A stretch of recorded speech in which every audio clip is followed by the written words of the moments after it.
I've had a few people ask me, hey, can you take us through your average day? And I figured, what better day to do that on than on my first day back from a months-long vacation? Here's my day in 7 minutes. Let's get after it.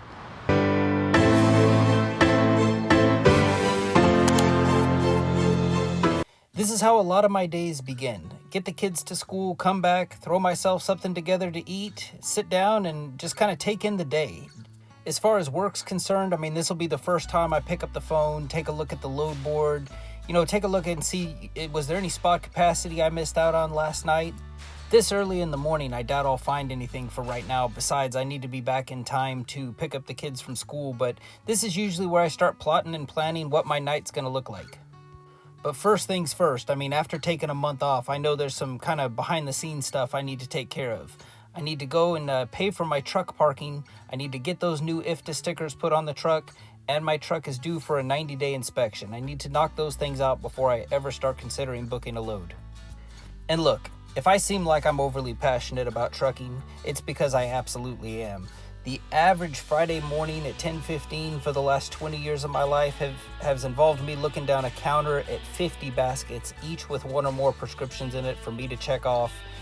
3 people waiting in line to talk to me, 2 in person, 1 out in the drive-thru, 4 lines on hold, one of them being a doctor who needs to talk to me, and oh yeah, probably somebody just showed up looking to get their flu shot. So the fact that this is now my air quotes work, yeah, I'm excited about this.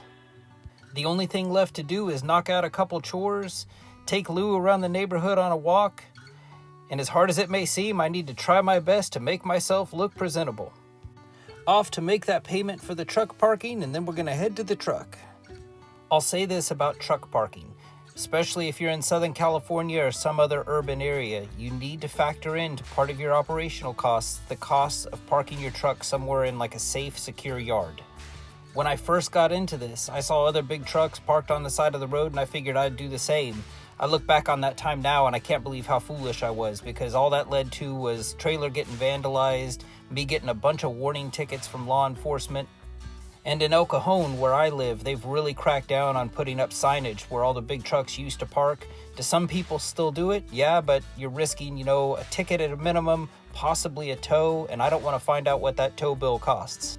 Long story short, yes, I'm out money paying to keep my truck in a safe, secure yard, but the peace of mind it provides me makes it the best money I spend in trucking. Made it to the truck.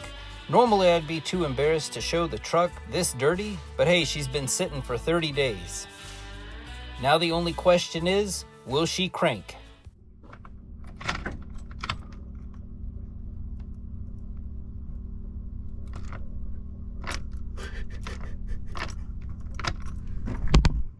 So if I had access to electrical, would I keep it plugged into a battery tender? Of course I would. It's just not an option for me in the yard I'm at.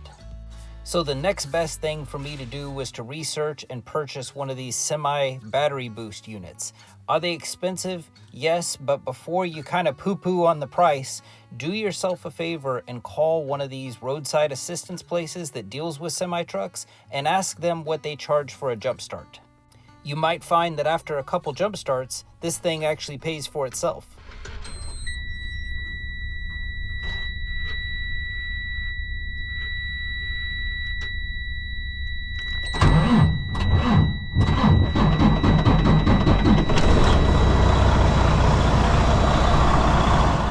Alright, after getting the truck to crank and probably doing the most thorough pre-trip I've ever done on the truck, it's time to get those new IFA stickers put on. I'm in a precarious situation with the IFTA people because while I did set this whole trucking company up to be interstate, in other words, running from state to state, I have for the last 12 months just stayed in the state of California doing all this local work.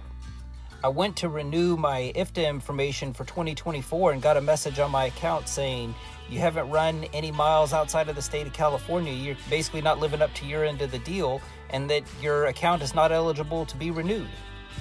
I got together with some guys through that Amazon Group Me set up by my buddy Billy over at Riddle Transport, and I got together with them and kind of told them where I was at. I'm like, look, should I just switch to intrastate? It seemed kind of advantageous. It's like, I could get rid of my ELD, I could run paper, That's pretty much what I do all the time, except right now I'm kind of living up to like the federal standard of having the ELD and everything. Anyway, it was good. It was great sounding board for me to kind of go in there and say like, hey, this is a situation I'm in. What would you guys do? And after talking it over with them, I made the decision to stay interstate for now.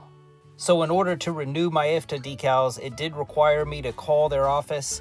I did kind of have to promise them that I would run at least one interstate trip during this next quarter. So you see me out on the road, that's what I'm doing. Now in California, we're required to get a 90-day inspection, or what is also called a BIT inspection, every quarter. It basically is like having to get an annual inspection just every 90 days. And don't worry, they still require the annual inspection here in California too. And for this, and actually for everything I have come up with the truck, I go down and I see my guys down at PTR. And whenever I hear somebody say something nice or complimentary about a service or a business out there, the first thing I think of is, okay, yeah, but what is this person paying you to say that? It's not the case here. I'm just a happy customer of PTR. There's no sponsorship deal. There's nothing like that. They've just been my go-to mechanic from day one. You don't want to take my word for it. You can go onto Google, read other people's Google reviews. You'll see mine there as well. They passed every test I threw at them when I was vetting them as a potential customer, and I've just been a very happy, satisfied customer ever since. With the 90-day inspection passed and those new IFTA stickers on the truck, I have all the confidence in the world in booking my next load.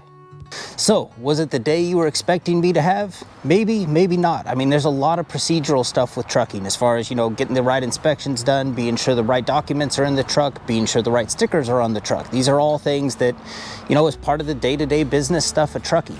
Am I going to book anything tonight? Probably not going to book anything tonight or tomorrow. I think I'm going to follow my own advice, and I'm going to start when the new Amazon week starts on Sunday, because I'm fully capable of going out tonight, having a misstep, and having that grade in Saturday at midnight and having that just be my grade. So I'm going to wait till Sunday. That way, if that misstep happens, I've got all week to put in as much work as I can to offset that bad mark. So probably still take a couple official days off, but when I do finally book that next load, I have all the confidence in the world, feeling like the truck is bulletproof at this point with passing that inspection and everything like that. So I can go into the next work week with all the confidence I need to execute whatever loads I book. I hope this video serves you well. Appreciate you for watching. Take care.